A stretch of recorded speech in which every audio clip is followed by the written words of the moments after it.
Hi guys, welcome back to the Library of Alexandria. And today I am coming at you, only a couple days late, with my 2022 May wrap-up. So all the crap that I read in May. If you're waiting for an April wrap-up, that's never going to come. If you're waiting for the February and March wrap-up, did I already do those? Did you just miss them?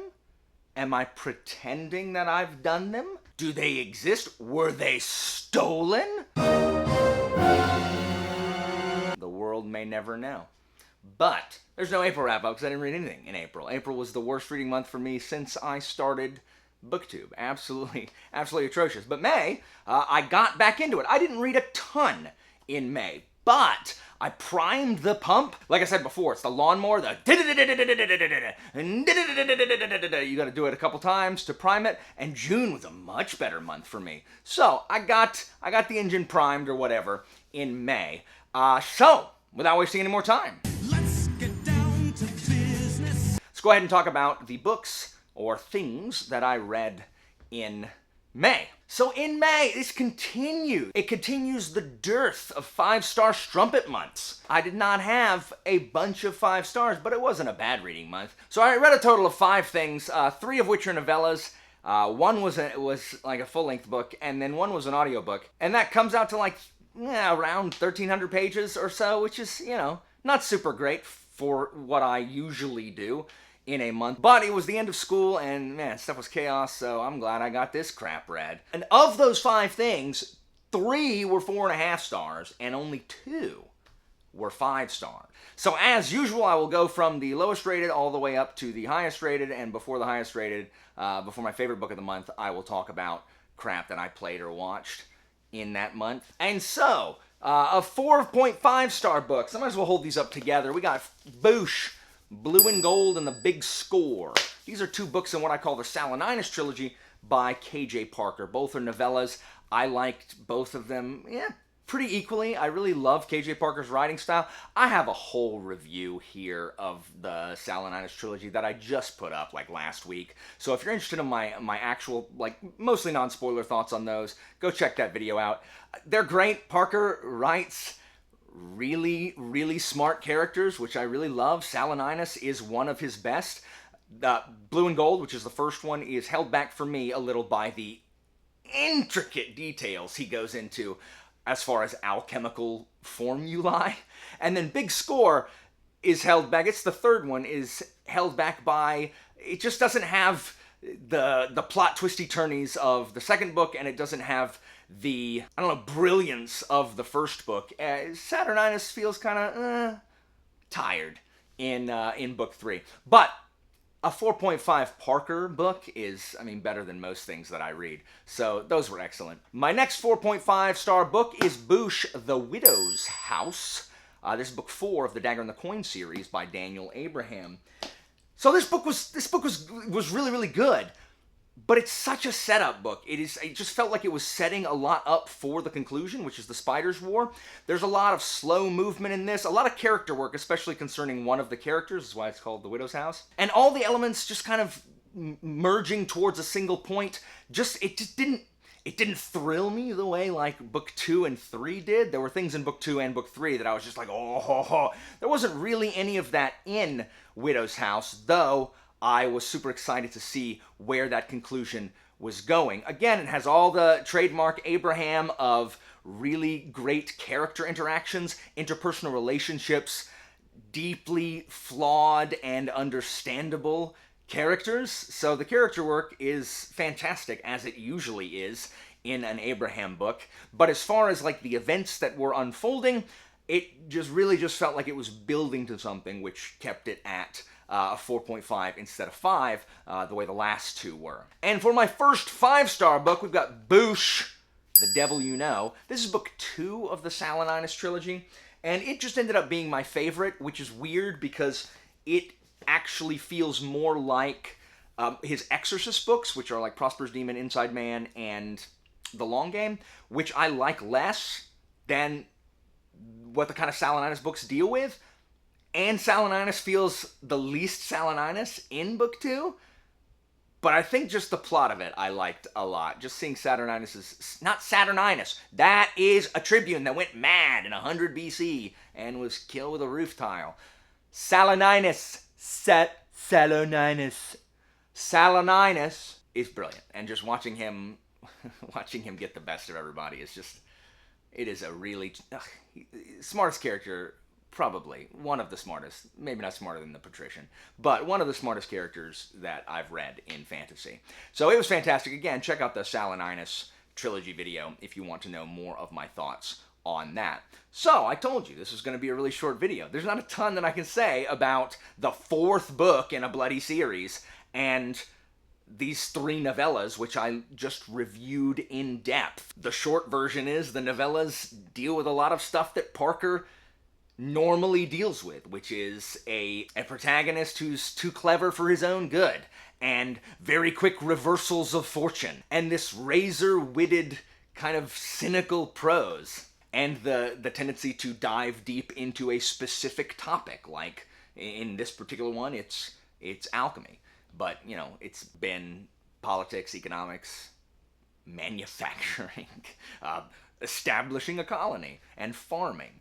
So in this one, it's alchemy. So if that's right up your alley, check this out. You should be reading Parker anyway. I'm tired of saying this. Like, a bunch of y'all like, don't stop reading Parker, but like, read Parker. So before I talk about my favorite book of the month, I'll talk about what I've been playing, which is less. I'll talk about that in the next video, in the June one. So here I'll talk about the stuff I've been watching, which is definitely gonna be the longest portion of this video, because I've been watching way more TV and some movies more than I read in May, and that's mostly because it was the end of school, had to get grades done, just scrambling to get crap done, and trying to set up the club for next year, a whole bunch of stuff going on. So I've been rewatching Doctor Who, trying to get caught up before the new Doctor comes in, so that's always fun.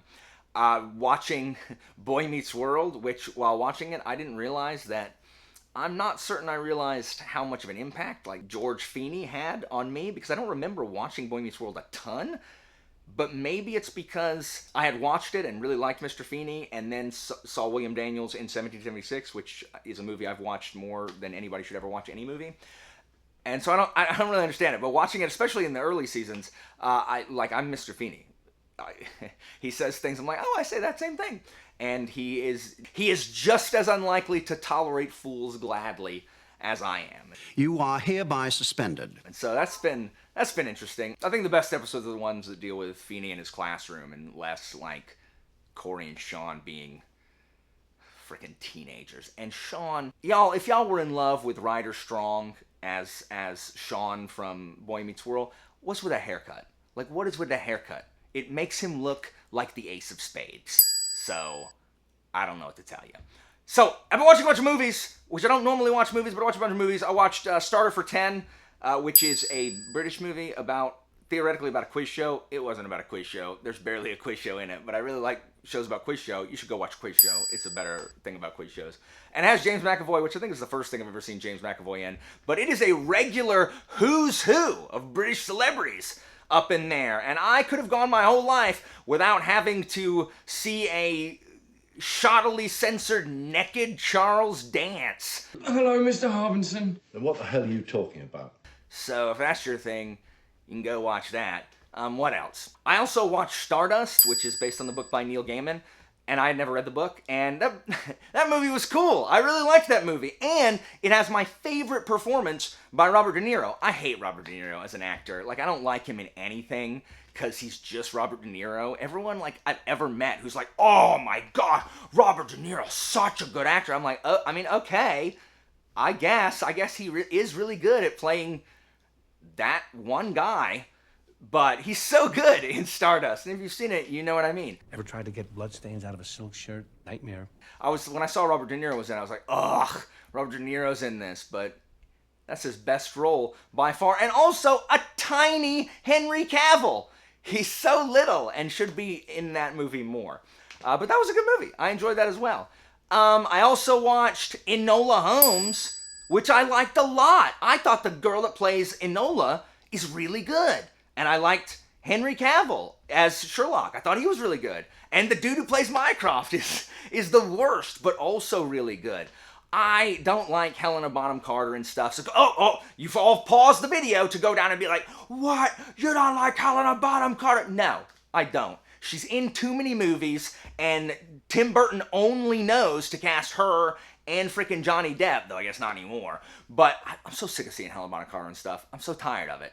She didn't ruin the movie for me, but every time she's on, I'm like, Helena Bonham Carter, like, stop. Like, this movie's too bright for you to be in. It's not dark enough. Anyway, I really liked Enola Holmes. If you haven't seen that, you should go check that out. It's about, I haven't said what any of these movies are about. Stardust, I don't know. Michelle Pfeiffer is good in it. Where's your hat and your gloves? Well, I have a hat. Just makes my head itch. And I have no gloves. She has no gloves. Clearly not Mycroft. Enola Holmes is about Sherlock and Mycroft's little sister trying to find their mom who has vanished. And she's really good. And yes, I know. Guys, I know the girl that plays Enola is from Stranger Things. I haven't seen Stranger Things. I don't care about Stranger Things. So don't go down. And if you type it down in the comments, I know you did not watch to this part. I know you didn't watch this far, because I told you, don't type in the comments and be like, her name is those three names, Millie something, and she's in Stranger Things. She plays 11. I know. So if you type that there, I'm going to know you didn't watch this far. And then I watched Fantastic Mr. Fox, which is good, but you can tell in the first 2 minutes of that movie that it's a freaking Wes Anderson movie. And I don't like Wes Anderson movies. I don't. I hate them so much. Ever since I saw the Royal Tenenbaums back in the day, I cannot stand those movies. I don't know how Wes Anderson has not suffocated under the weight of his own pretension. Like, just watching it, I'm like, this movie is so good, but also just so... it insists upon itself. It insists upon itself, Lois. What? It insists upon itself. What does that even mean? It's just so quirky in such a Wes Anderson way. You're supposed to be my lab partner. I am. No, you're not. You're disloyal. But it's really good. I mean, I liked it. Frickin' Wes Anderson. You go ahead in the comments and tell me why I should like Wes Anderson and that I should watch The Hotel Darjeeling or The Life Aquatic or Isle of Dogs. Did he do that one too? I don't know. Someone's going to defend Wes Anderson and call me a savage or an uncivilized Visigoth for not liking Wes Anderson. Whatever. Look, I'm watching a bunch of movies. I got 1776 in Blu-ray, which today is the 4th of July, and I'm going to bust that out over dinner, and I'm going to watch 1776 and watch This Country Be Founded by William Daniels playing John Adams. Anyway, no one cares about any of that. That's what I've been watching. Who cares? My favorite book of the month, however, in May, was an audiobook that I saw it. I was reading something. What was I reading? I don't know where did I hear it? Oh, I was watching a YouTube video about a season of The Office, and they had it in like the description, like promoting this book called The Office, The Untold Story, and it's just a bunch of behind the scenes interviews from people who worked on, in, or around The Office. And it's narrated by a bunch of different people. It's not narrated by any of the people on The Office. Like, it's not any of their voices. So it says who it is. Or it says, like, Steve Carell, and then it starts talking, but it's not Steve Carell that's talking. So that was jarring to start with, but I love The Office. I love The Office so much, and just listening to all these stories, like, I teared up when it talked about the episode Goodbye, Michael, and just how nice Steve Carell was behind the scenes, and it was just really, really cool to hear all of these things that I didn't know. I knew a lot of them, but there were several things in there that I didn't know about what is, probably one of my favorite sitcoms of all time, for sure. So it was just really great. I can always tell when the book is excellent when I find reasons to listen to the audio, because normally I only listen to audiobooks when I'm getting ready in the morning, when I'm getting ready to go to bed at night, and when I'm doing chores or when I'm driving to and from work. But when I'm finding reasons to, like, I'm gonna do the dishes or sweep or do chores so I can listen to my audiobook, that's when I know that's a good book. So it was the most feel-good book of May, and I really, really enjoyed that. And it was nice to, reset from, the fantasy and certainly the cynical worldview of KJ Parker. So that is it for me, guys. That is my May wrap-up. Very, very short this time. Worry not. As I slowly get back into the swing, there were 4 videos last week, guys. I had a fit of madness. But as I get back into it, I'm certain that I will begin to ramble again and return to 20-plus minute videos. I'm not going to ask you what your favorite thing in May was. If you remember, you can tell me, I guess. Instead, I'll ask you, have you seen any of those movies that I talked about? And then I'll ask you, you can go ahead, if you need to defend Wes Anderson and tell me why I should watch him, if I were to watch one more Wes Anderson movie, what would it be? But it's not, don't say The World of Tenenbaums. I don't like that movie. I hate it. It's so bad. Anyway, that is it for me, guys. As always, information about my Patreon and Discord is down in the description, and I'll see you next time, guys.